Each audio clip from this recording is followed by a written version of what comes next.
Corona में जो ये प्रवासी बाहर से आ रहे हैं, इनको रोजगार देने में प्रदेश सरकार कहाँ तक सफल हुई है? बिल्कुल सफल नहीं हुई है।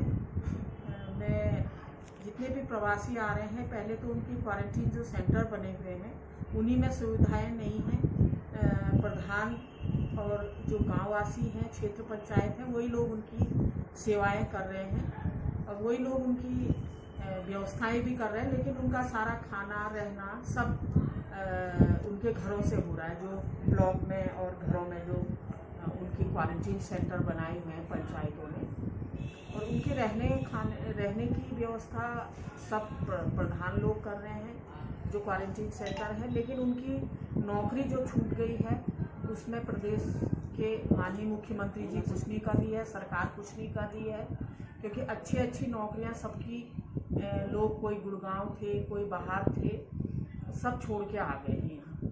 और यहाँ देखिए, जो अच्छे बच्चे थे हमारे, जो ऑफिसों में काम करते थे, वो मनरेगा में तो काम करेंगे नहीं। जो होटल्स में वहाँ करते थे वही लोग वहाँ मनरेगा में काम करेंगे, लेकिन जो ऑफिस में 30-30, 35-35, 40-40, 35 लाखों की नौकरियां छोड़ के आए हैं, वो बेचारे कहाँ मनरेगा में काम करेगा। देखा, कोई भी जो कलम चलाता है वो आज फावड़ा तो चलाएगा नहीं, अपने घर की खेती तो जरूर कर लेगा वो, लेकिन मनरेगा में काम कैसे करेगा वो बेचारा।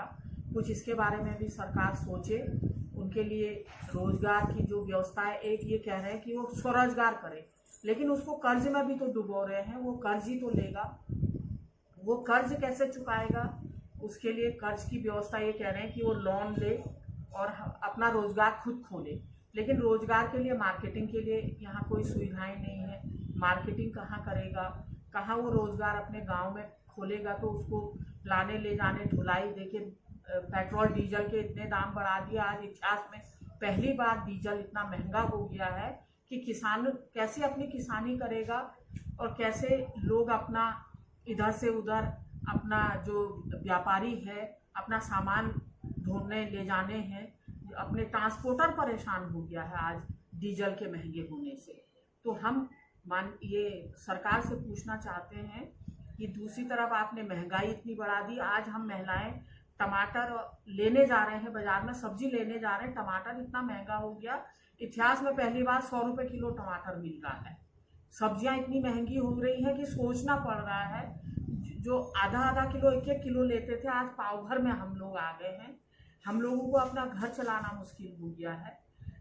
महंगाई चरम सीमा पर है, युवा बेरोजगार है, जो प्रवासी आ रहे हैं उनकी कोई सुध कोई नहीं ले रहा है, सिर्फ प्रधानों पे छोड़ दिया है। और प्रधानों को भी बजट नहीं दिया जा रहा है। प्रधान किस तरह से वो क्वारंटीन सेंटरों की सेवा कर रहे हैं वो तो भगवान मालिक है। आपने देखा, क्वारंटीन सेंटरों में सांप आ जा रहे हैं और ना वहाँ पानी की व्यवस्था है, ना लाइट की व्यवस्था है। तो इसमें सरकार सुध ले। हम तो ये कह रहे हैं कि रोजगार, जो कंपनियां हैं, कंपनियों में उन जो बच्चों की जो दिल्ली से आए हैं, जो बाहर से आए हैं, हमारे बॉम्बे से आए हैं, उनकी खुद सरकार उनको कहे कि भाई आपकी जो मनरेगा में काम करने वाला है मनरेगा में काम करे, ऑफिसों में काम करने वालों को ऑफिसों में काम दे, मतलब फैक्ट्रियों में काम दे। हम ये चाहते हैं। और दूसरा, प्रवासी जो आ रहे हैं उनके राशन कार्ड नहीं बन पा रहे हैं, उनके राशन कार्ड भी बनवाए जाएं और उनको राशन भी मिले। हम ये भी एक मांग करते हैं। और दूसरा मांग ये करते हैं कि जिस तरह से इन लोगों ने बिजली पानी के रेट बढ़ा दिए, आज ऑनलाइन पढ़ाई हो रही है स्कूलों में, लेकिन ऑनलाइन पढ़ाई के अलावा जो फीस हो रही है, फीस कई जगह माफ नहीं हो पा रही है, कई जगह लेना भी है, क्योंकि ऑनलाइन पढ़ाई हो रही है। टीचर अपने शिष्टाचार और अपनी शिक्षा का पूरा पालन कर रहे हैं, लेकिन उनको भी कोई सुविधाएं नहीं हो रही हैं। कई हमारा जो पहाड़ है वहाँ इंटरनेट नहीं पकड़ता है, तो बच्चे ऑनलाइन पढ़ाई नहीं कर पा रहे। हम तो ये कहते हैं कि ऑनलाइन जो पढ़ाई हो रही है, इससे अच्छा तो उनके सोशल डिस्टेंसिंग करके उनके स्कूल खोले जाएं तो उसमें सुविधाएं दी जाएं कि भाई इतने टाइम तक ये बच्चे आएंगे, इतने टाइम तक ये बच्चे आएंगे। क्योंकि ऑनलाइन हमारे पहाड़ों में बच्चे पढ़ाई नहीं कर पा रहे हैं, इंटरनेट नहीं पकड़ पा रहा है, हमारे पहाड़ के बच्चे ऑनलाइन पढ़ाई नहीं कर पा रहे हैं। दूसरा, जो डिग्री कॉलेज में आज हमारा युवा और हमारा NSUI के लोगों ने धरना प्रदर्शन किया। जो डिग्री कॉलेज की पढ़ाई थी, उनके जो पेपर थे, उनके पेपर हम ये कह रहे हैं कि उनका सेशन बढ़ाया जाए। जो उनके पिछले जो उनके सेमेस्टर हुए हैं, उनके हिसाब से उन्हें प्रमोट किया जाए। उनका एक साल पूरा बर्बाद हो रहा है, उनका पूरा एक साल बर्बाद हो रहा है। तो उसके ये कहते हैं कि कब उनके एग्ज़ाम लेंगे, कब वो रिजल्ट आएगा, कब वो बेचारे अपना सेमेस्टर चेंज करेंगे। इससे अच्छा जो पिछला उन्होंने सेमेस्टर पास किया है, उसके अनुसार उनको प्रमोट किया जाए, जिससे कि हमारा डिग्री कॉलेज का बच्चा भी अपनी पढ़ाई को आगे कर सके। कंट्रोल में है, लेकिन स्थिति क्या है कि जो प्रवासी लोग आ रहे हैं बेचारे, उनकी भी कोई गलती नहीं है। मोदी जी अगर लॉकडाउन जब किया, मोदी जी ने अगर 1 हफ्ता या 10 दिन का टाइम दे देते कि सब अपने अपने घरों को चले जाएं, और पहले अगर ये व्यवस्था हो जाती, आज ना क्वारंटाइन, जो हम क्वारंटाइन सेंटर बन रहे हैं, जो घरों में हमें क्वारंटीन किया जा रहा है, आज जो प्रवासी आ रहे हैं उन्हें हमारे बच्चों को प्रवासी भी कहा जा रहा है। मुझे तो उसमें भी दुख हो रहा है। वो बच्चे हमारे हैं, उनकी कोई गलती नहीं है। देखिए, गलती सारी सरकार की है। जब लॉकडाउन करा, मोदी जी ने जिस तरह से नोटबंदी करी, बिना सोचे समझे नोट बंद कर दिया। इसी तरह से लॉकडाउन लगा दिया। मध्य प्रदेश की सरकार बनाई 20 तारीख को और 22 को लॉकडाउन कर दिया, और 25 को वहाँ शपथ ग्रहण भी करवा दिया लॉकडाउन में ही।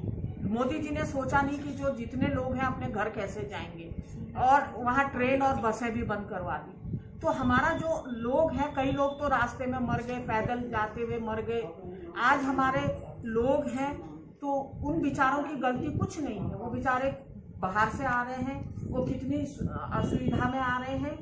तो कुछ वो उनको जहाँ पे क्वारंटीन सेंटर बने हैं, बेचारों के चेकअप हो रहा है, कुछ पॉजिटिव आ रहे हैं, कुछ नेगेटिव आ रहे हैं। तो मैं तो भगवान से यही दुआ करती हूँ कि सारे जितने लोग आ रहे हैं हमारे बाहर से, वो सुरक्षित रहें, हमारा उत्तराखंड राज्य सुरक्षित रहे।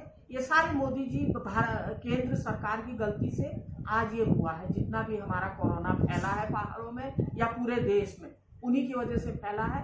वो पहले ट्रम्प की उसमें रहे, आधा तो जो ट्रम्प के वहाँ से आया था सारा स्वागत में, और वो लोग लाए थे, आधा तो सारा ये जो कोरोना था वो लेके आए, और बाद में जितना था ये पूरे देश में फैल रहा है। तो ये धीरे धीरे हमारे वहाँ, हमारे देश में भी फैल गया।